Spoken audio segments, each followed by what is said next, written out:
Good morning, good afternoon, good evening. Wherever you are in the world, welcome to Radio Works World. This is your show host, speaking Kala Krish. Today, I want to share with you my story, and I'm broadcasting from Bangor, North Wales. So, as I mentioned, my name is Kala Krish, and I am originally from Singapore. I got to the UK in 2012 and I came here with my family. I've got a beautiful daughter, aged 13 years old. I came to the UK basically to complete my education, and I went onto the route of entrepreneurship by accident, really. Um, I always liked doing my own stuff. Never really had the interest for working for anyone in particular. Having worked in big MNCs back in Singapore, I always knew that that was not my calling. But at the same time, I never knew what entrepreneurship was because I never came from a family with entrepreneurs or anybody in my family who encouraged entrepreneurship. Being Asian, I mean, not to stereotype Asian mentality, but in my family, we were brought up with the notion that, we had to be very academic, we had to excel in our studies, and that was the route which was good, which was recognized, and which is what will give us the future. Um, but somehow that was not the route that I took, not with intent, but that was just not the route that happened for me. Not very academically inclined initially, and so I just went about doing, just working and trying to get my footings. It is really after 2012 when I got to the UK that I realized that, why not go into business. And that's what I did basically. So my first ever venture was setting up a mobile app. I didn't set up any company, I just developed a mobile app together with my husband. And so that was just something we did for fun. And with the help of the university, we marketed it. And eventually we sold it for a decent amount of money. Um, so that was the first little venture I had. And then subsequently, I decided, okay, I wanted to go into a proper business. So I went, did a bit of research, and I started my own little cafe here in North Wales. That was a huge success with students, with teenagers. And what I did was sell bubble teas. I'm not sure if you guys know what bubble teas is. Bubble tea is very popular back in Asia. It's basically iced teas with come with different flavors. Really, you've got strawberry teas, you've got passion fruit. So that kind of caught on very well with teenagers and the young adults, and so we did extremely well. And so that was a good learning curve for me. It was like starting from scratch. So how do you set up a shop? How do you recruit? How do you sell? And things like that. I even went with my husband to Taiwan to learn how to make the teas, to source suppliers. So it was really a first time for everything. So that was a good journey. And then I decided that it needed to go one step further. And so I went to pitch this idea to investors. And eventually in 2014, I got an investment, a six-figure investment, which allowed me to expand my cafe, basically. And I opened my second one in Chester. So that was again another learning curve. It was not, it was just not a case of like, okay, I've opened one, so I know how to open the second one. There was a lot of learning curves in that venture of expansion, and so we set it up and we had that going. But eventually, after 2 years of doing that, just last year, I realized that that was not really the way I wanted it to go. And it was not something that was keeping me happy. I think it was just too much work, the distance of commuting, and so there was just so many things into that business, which eventually I decided I wanted to sell it, and I let it go. So I sold that business, and moved on from that. But eventually, what I did realize is, all these years that, not all these years, let's just put it 3 years of entrepreneurship, I have invested a lot into the business. And just very recently, extremely recently, when I did a business trip to India, and I got a few connections, I got to know a few wonderful people, and it was through one of them, by the name of Hitesh, basically, that I got to know JT Fox. So, just out of curiosity, I attended one of his free sessions, and what I really, really took away from that was, invest in yourself. And that is something that I've never ever done before in my life. I've not basically spent on any programs to educate myself, or not intentionally wanting to just improving myself. Everything, every penny, every effort was into the business. And when eventually I gave up that business, I realized that everything went away with that. Yes, there was knowledge, there was you learned a lot of things along the way. I grew as an entrepreneur, but there was a lot more things which I didn't know, and so that session which I attended by JT Fox really opened the way I thought about things, the way I looked at entrepreneurship. And I realized that, even a simple thing as networking was difficult to me. Doing a video call like this was terrifying.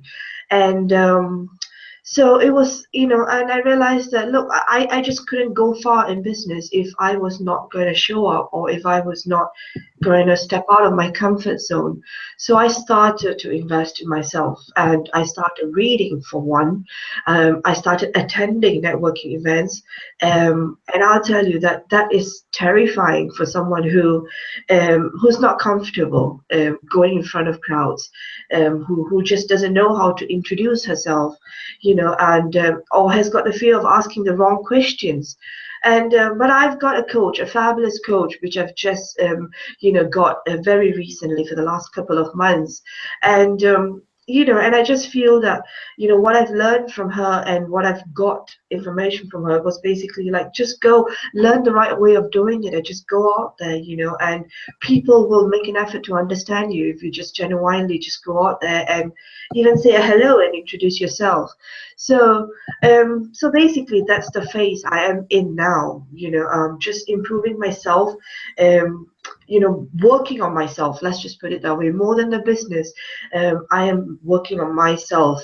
But along the line, early this year, just early this year, January, first week, I've started a new company as well, in the software technology side of it, software company dealing with mobile app developments and software development for businesses, basically. So that's the business side of things, which I am in at the moment. So yeah, that's where I basically am, at the space that I am in at the moment. Over to you, Marina. Wow, I was listening to you and I'm thinking, gosh, so young, flying. I don't And know how I said that, from your but story yeah, that you took a journey into your own mind. Each time you had the courage to create something in real life and turn a dream into a reality. It was nothing but who you are, what you are made of. Each time you had the guts to go after your vision and bringing into other people's life as a solid reality, as a fact. Each time, perhaps you thought, blimey, I was the same person before.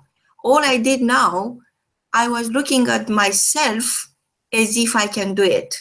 And I trusted myself and I went all in. I can see your passion, I can see your commitment to to performance, and I see your love for people. And I just wonder what you really mean for our listeners. What is in your mind, this concept of leveling up your game? Right. In this journey, basically, I have worked a lot with the universities here, namely Bangor University and Chester University, and I work a lot with students, who want to take the route of entrepreneurship. So when I share my story with them, what I like to tell everyone is, take action, because most of us just sometimes have an idea, and we just give reasons why we can't do it. I know there's sometimes limitations, but there's always a way around. Even if it's a small step, just do it. You don't need to really plan the whole future ahead of you. You just got to take the first step and then just go on to the next and the next and the next. Even I don't know what's going to happen the next minute now. So I think it's just about having the courage to take the next step and being positive. I think you just got to be positive. If you're going to tell yourself that everything is not going to work out, or why it's not going to work out, then it's not going to work out, because you've already told yourself it's not going to work out. So I think taking action, being positive, that you're going to work hard, you're going to try and get your message out there, or get whatever you are trying to do out there, I think that will make a massive difference. And I think genuinely the fear, of showing up, the fear of other people's opinions, or that your idea could just not be the right one.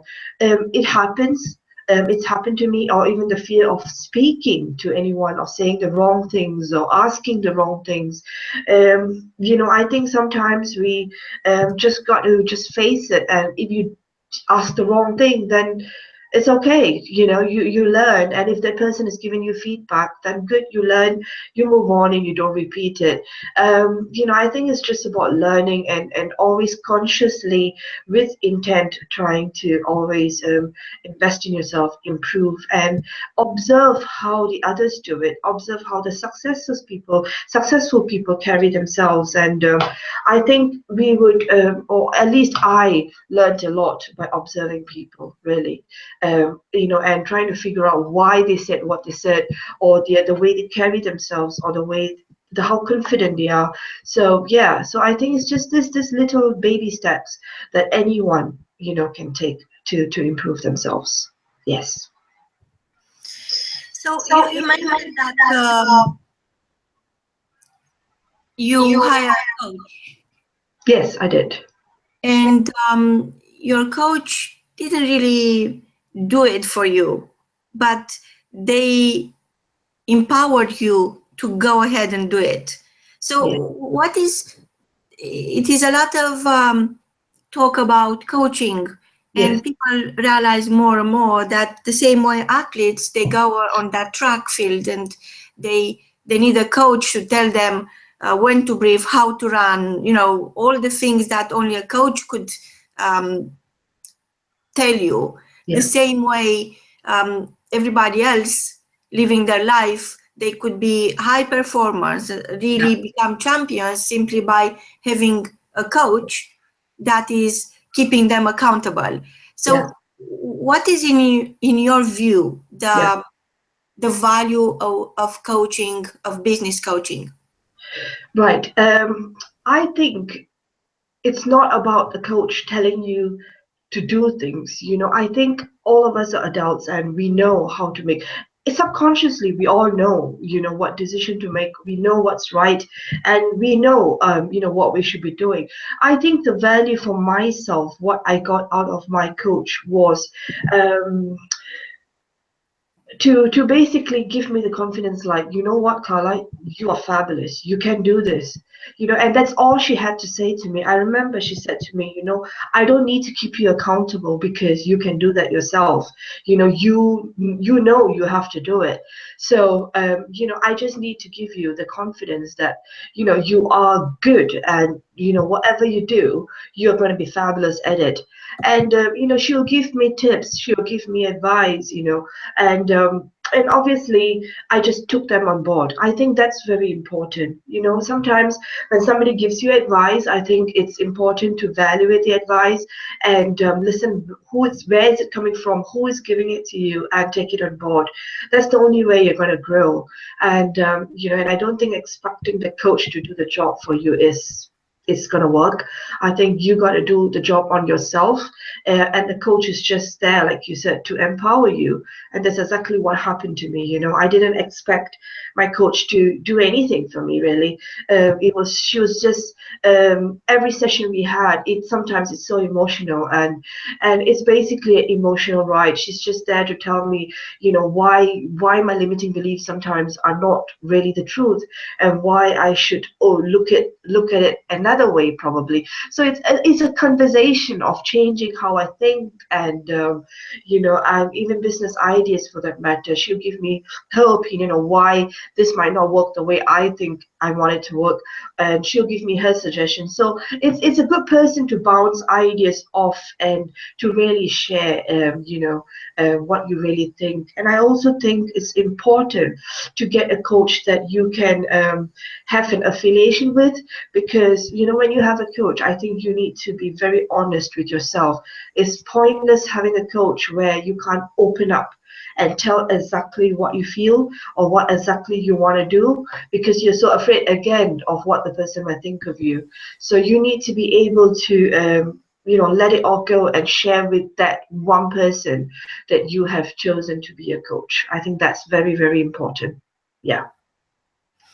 So now you are a success business coach yourself. And what is your wish for your students, for your clients?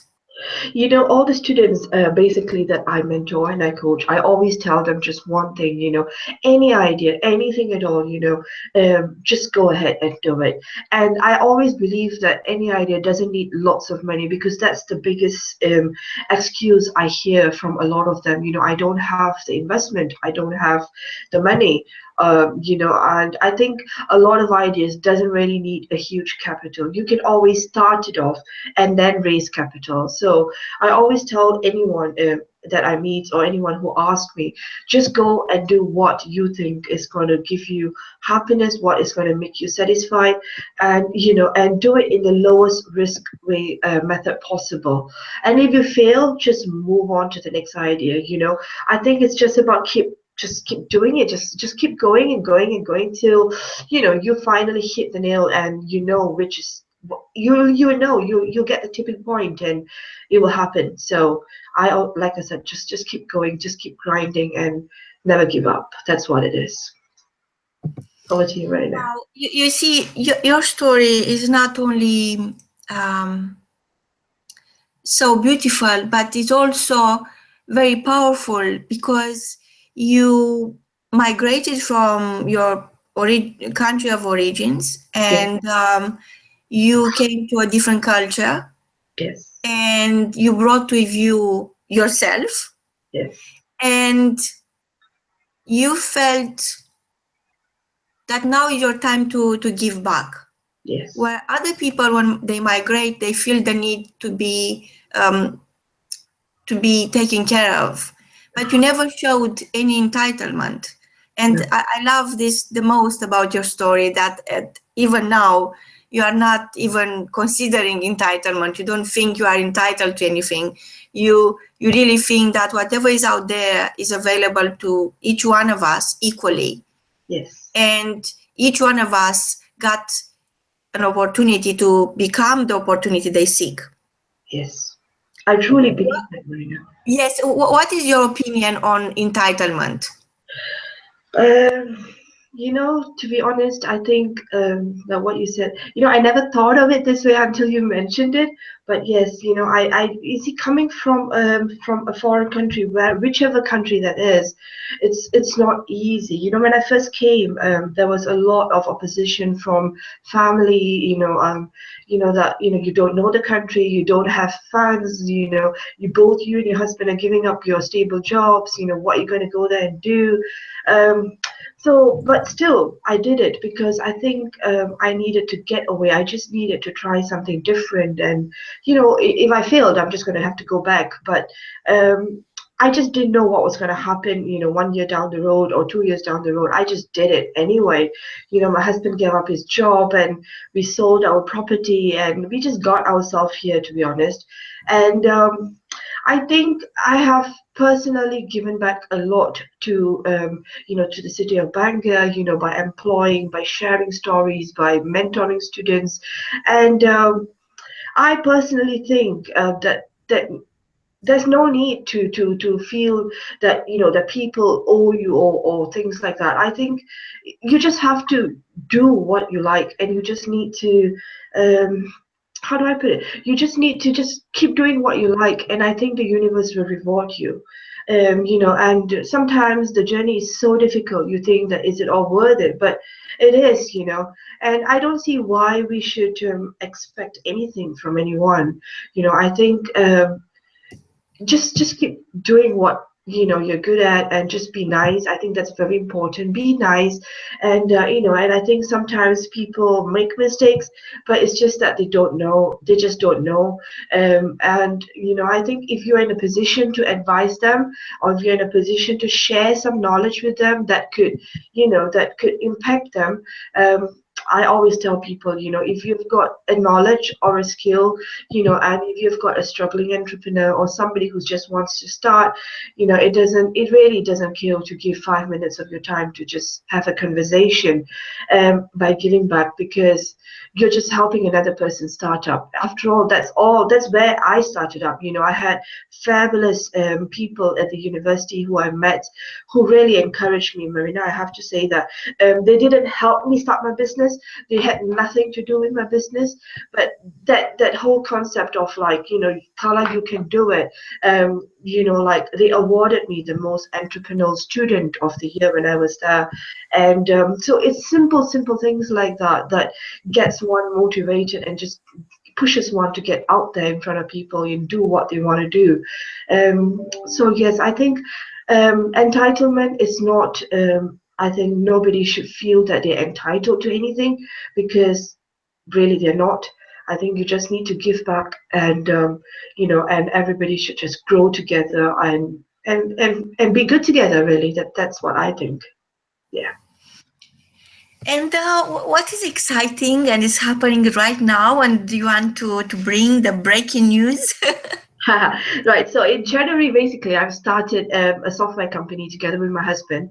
My husband is a software engineer by trade, and so I thought, we have a skill that is very sought after, and so we decided to start this software company where we do websites and mobile app development for other businesses. And I think that that is a very important sector. Basically, I think for businesses tapping into the mobile industry or the online presence basically is so very important. And and that's the space I am in at the moment. And something different that I have venture it, like a little branch out as well. What we also do for startups is we invest in them. We try, because I know a lot of startups do not have the capital to invest or to spend for a website or app development. So we also have plans to offer the service to startups with promising startups, really, who really need these services but can't afford it at the moment. And we are looking to also partner with startups to see how we can help them, with no cost, and a mutually benefit program. Really, it's just about helping them to get started on the online space. So that's another side of the business as well. And I've got another fabulous lady by the name of Hasina on board at the team, who is in charge of sales and marketing. And I got to know her from the Millionaire Club in London. So yeah, I think it's a fabulous space, fabulous team, and we are looking to, basically dominate the world and get to know more people and tell them how important, and just show them how their business can improve, on the online space. That's where I am at the moment, Marina. Wow. So, So 2017 that already started and perhaps start in your mind back in 2016 when Yeah. you're making changes, which are never easy, Yeah. but life is something that never gets easy. I think you get better at it. I think From both of us, until next time is goodbye. And Krisha, just come along Tuesday. We have our Make the News in London, where people learn to broadcast their own passion and become their spokesperson. I think you are a brilliant ambassador for your own vision, and I believe that your secret is that you embraced your truth at the right time with the right people. From both of us is goodbye. Thank you. Goodbye, Maria.